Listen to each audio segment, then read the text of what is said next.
Assalamualaikum warahmatullahi wabarakatuh. Selamat pagi semuanya. Salam sejahtera buat kita semua. Diharapkan kepada semua seluruh siswa untuk mengisi daftar hadir di LMS. Jadi, lanjut saja. Jadi kita pada hari ini akan belajar tentang wesel dan promise.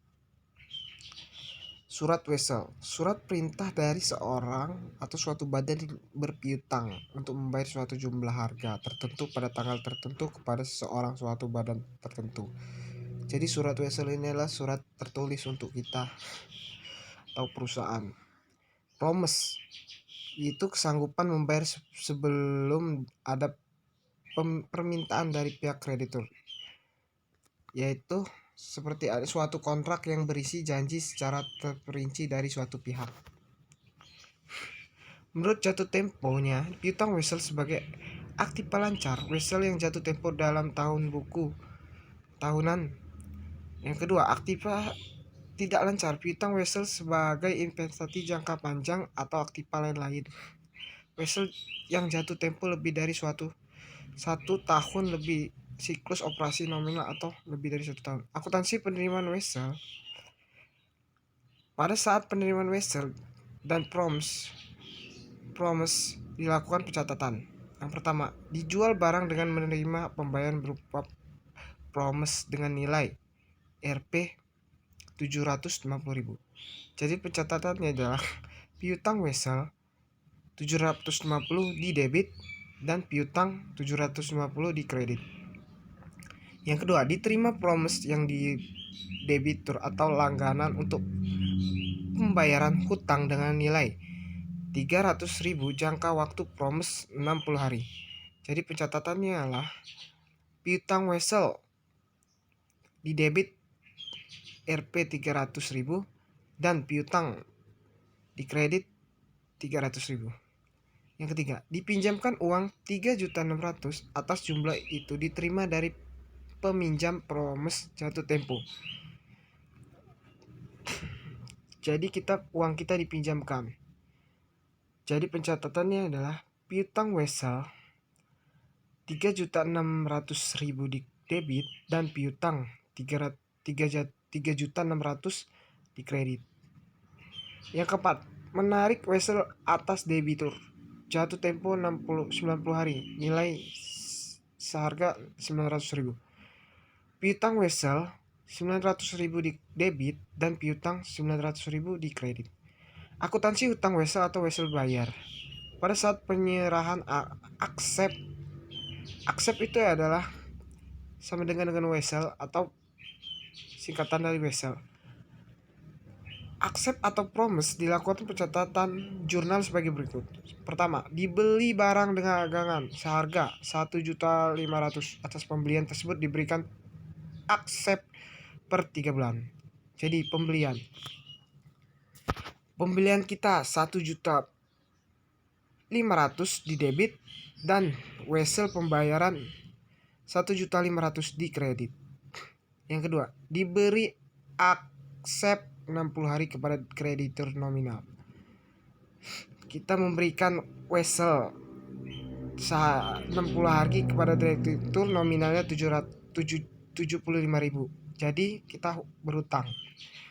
Pencatatannya gimana? Hutang 75.000 di debit dan wesel bayar 75.000 di kredit.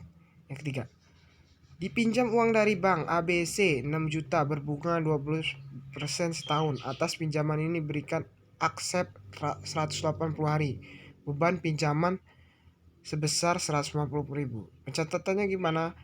Kas seharga atau Rp 5,850 rupiah di debit, beban pinjaman Rp150.000 di debit dan wesel bayar 6 juta di kredit.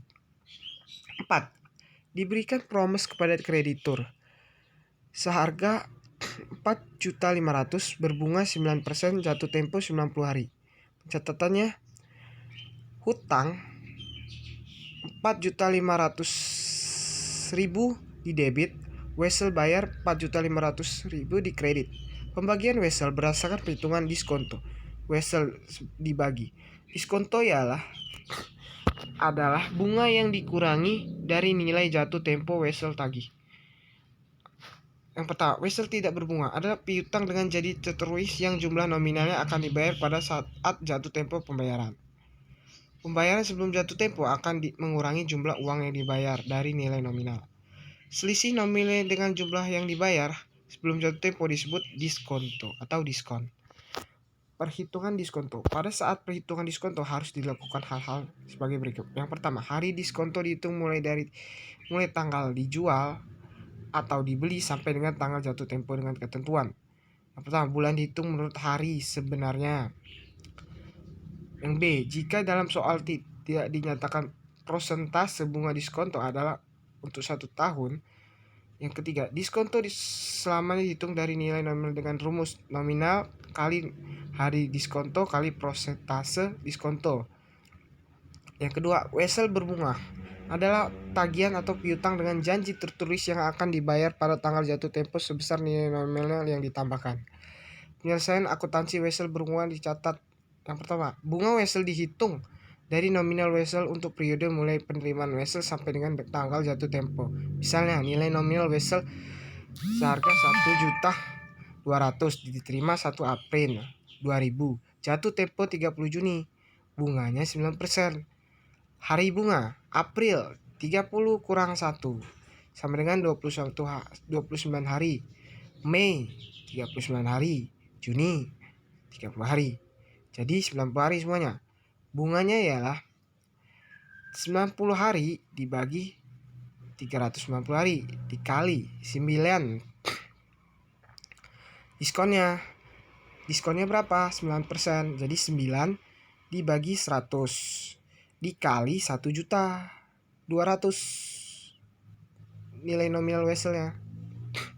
Yang B, diskonto dihitung dari jumlah nominal ditambah bunga dengan ketentuan. Hari diskonto dihitung mulai tanggal jual atau dibeli barang sebagai dengan tanggal jatuh tempo dengan ketentuan.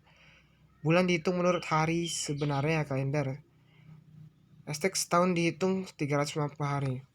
Diskonto adalah sebagian pengurangan jumlah nominal dan bunga. Mendiskontokan Wesel berbunga. Wesel dapat diskontokan atau dijual untuk memperoleh uang tunai sebelum jatuh karena kita menerima pembayaran lebih cepat dari tanggal jatuh tempo, maka jumlah yang kita terima akan lebih kecil dari nilai Wesel pada saat jatuh tempo. Pada saat pendiskontoan perlu diperhatikan hal-hal sebagai berikut. Total penerimaan yaitu nominal ditambah bunga sampai dengan jatuh tempo kurang diskonto mulai tanggal diskontoan sampai dengan tanggal jatuh tempo.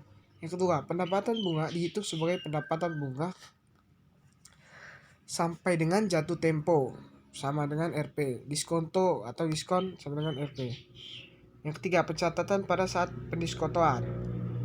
Kas di debit, piutang Wesel diskontokan di kredit, pendapatan bunga dan di kredit. Sekian pembelajaran kita hari ini. Bapak akhiri. Wassalamualaikum warahmatullahi wabarakatuh.